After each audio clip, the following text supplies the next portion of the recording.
नमस्कार, मैं हूं दिबांजलि मोइत्रा। पिछले एक महीने से चल रहे विवाद के बाद आखिरकार चीन को भारत के सामने झुकना ही पड़ा और चीन की सेना ने गलवान घाटी के पेट्रोल पॉइंट 14 से अपने अस्थायी ढांचे को हटा लिया। लगभग 2 से 3 किलोमीटर का इलाका अब पूरी तरह से खाली हो गया है। मीडिया में सेना के हवाले से छपी खबरों की माने तो रविवार को भारतीय सेना की फिजिकल वेरिफिकेशन में ये पता चला है कि चीन की सेना ने अस्थायी टेंट हटा लिए। हालांकि सेना की तरफ से अभी तक इस जानकारी की आधिकारिक तौर पर पुष्टि नहीं की गई। सूत्रों के मुताबिक अभी सिर्फ गलवान घाटी के पेट्रोल पॉइंट 14 से ही चीनी सेना पीछे हटी, जबकि पैंगोंग सो झील, डेप्सांग और गोग्रा पोस्ट के क्षेत्रों में अभी तक पहले वाली स्थिति बनी हुई। सूत्रों के मुताबिक चीन की सेना ने गलवान घाटी के पेट्रोल पॉइंट 14 से अपनी गाड़ियां भी पीछे हटा ली।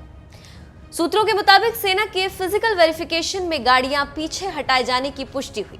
यहां पर एक बात आपको बताते चलें कि चीन की सेना ने दोनों देशों के बीच हुए समझौते का उल्लंघन किया था, जिसके बाद भारत और चीन के सैनिकों के बीच 15 जून की रात हिंसक झड़प हुई थी।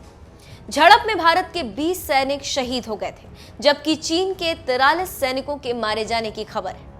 इस घटना के बाद दोनों देशों के बीच तनाव बढ़ गया। हालांकि तनाव को कम करने के लिए भारत और चीन के बीच कमांडर स्तर पर बातचीत हो रही है। कमांडर स्तर की बात के हर दौर में चीन की फौज को भारतीय फौज अप्रैल 2020 वाली स्थिति में लौटने के लिए कह रही है और हो सकता है कि गलवान में पेट्रोल पॉइंट 14 से हटकर चीन ने इसकी पहल कर दी।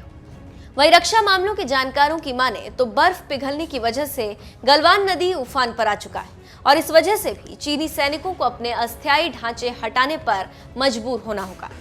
चीन पर दबाव डालने के लिए न सिर्फ भारतीय फौज लद्दाख में चीनी फौज के सामने चट्टान की तरह खड़ी है, बल्कि भारत सरकार ने भी हाल के दिनों में कई ऐसे कदम उठाए जिससे चीन बैकफुट पर है। देखना होगा कि आखिरकार कब तक चीन गलवान घाटी को खाली करता है।